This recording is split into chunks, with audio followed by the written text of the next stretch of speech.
Вечер в хату, everybody! It's PanRoman, and today we're gonna do the water foam, and in particular the contact foam that appears around the object that is placed into the water, which is absolutely procedural and will work with any object you place into the water. Moreover, if you're my Patreon, you will get this project with the cartoony looking foam that is also absolutely procedural. So, keep my head above water. Let's jump into the Cinema 4D and create plane. We need to make it quite dense because we will use the vertex map. Let's rename this plane as water. Press Shift C, look for a vertex map and apply it. Make sure you turn on the fields. Create any test object you like. I will use this rock. Put it into the water and drag this object into the fields in vertex map. If you move this object, you will see how dynamically vertex map will understand its placement. Select this object in the fields and set the radius to lower one. Then create shader field. Here we need to set our shader as noise and go into it. Choose something look like a water, like wavy turbulence. Then we need to play with the parameters. Set the global scale to 30 and animation speed to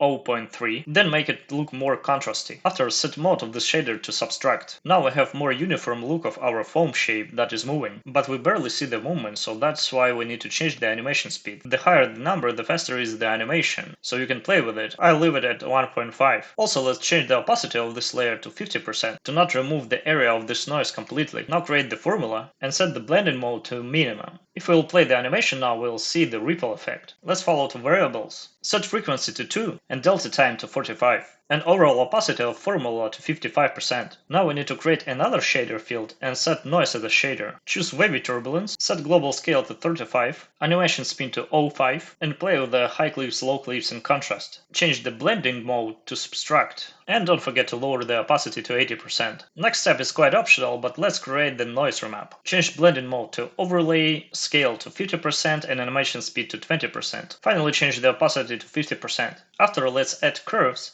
and make a small improvements of our foam look. I'm just not ready for all of this. It's just... And...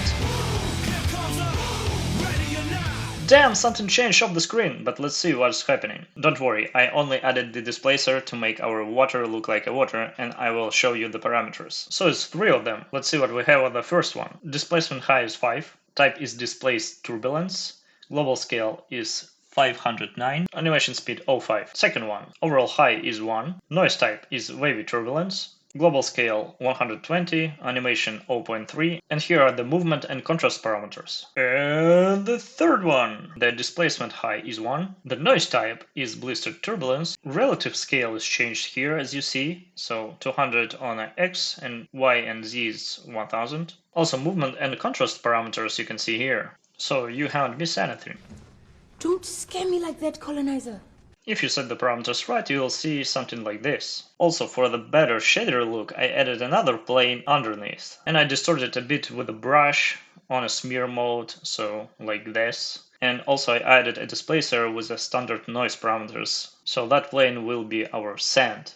And finally, to fix the chunky look, I added a smoothing deformer. You can see the parameters on your screen. Also notice that smoothing deformer is also on our water. Here are the parameters. Now let's fire up the Octane and start to make a material. Notice that you can use any render with this foam setup, but now we will use Octane render. Let's change our type to path tracing and set the max samples to 2048, diffuse and specular to 8, GI clamp to 1. Also let's set the alpha channel only, static noise if you will do the animation, and change the adaptive sampling to on. After, let's create the composite material, jump to node editor and create the first submaterial. Let's change the material type to specular and model to GGX energy preserving. Let's link the absorption to medium. By the way, don't forget to apply this material to our water. Link RGB spectrum to our absorption. Set the color to light blue. Set the absorption density to 25. Then let's create the daylight and rotate it a bit to get a proper look. On our water shader, let's turn on the fake shadows, and after we need to fix the density a bit and set it to 50. Let's change our IR to 135 and set the roughness to really low number as 0.03.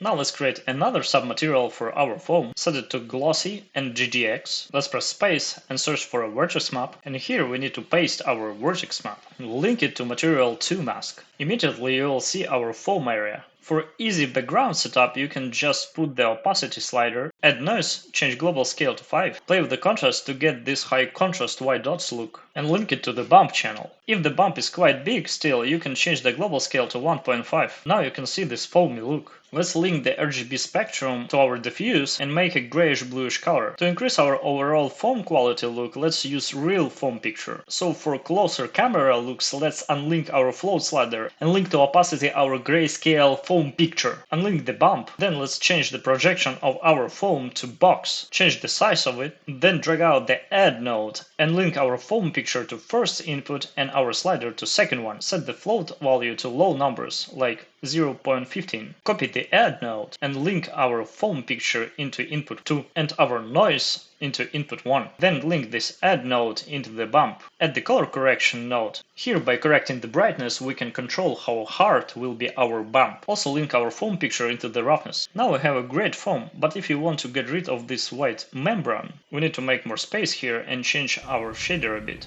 Not again.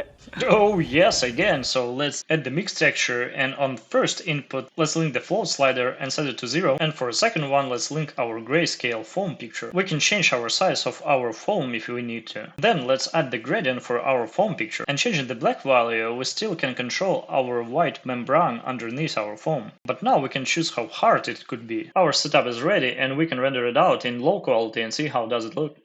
I give it a 10. A 10! A fucking 10! Finally, let's see how to make our foam to work with the multiple objects. Instead of adding objects one by one, we can add all of them at once. And first what it comes in mind is to put it to null object, but it doesn't work. Instead, create the connect objects and put your objects that are in water into the connect, and paste the connect into the vertex map and set the radius. Immediately you can see how everything working fine, and you can add more objects into the connect. Also, let's see how we can use our foam for moving objects. Let's create the sphere. I will put it in here, and I will make a small test animation for it. Put the sphere into the connect object. Now we can see the foam around, but when the sphere is moving, we don't see the trail. So let's add the delay to our vertex setup, set our effects range to a quite high number, and just play the animation, and you'll see how our sphere will leave the trail while it's moving. And also our trail will fade away after some time. Holy shit, I'm gonna come.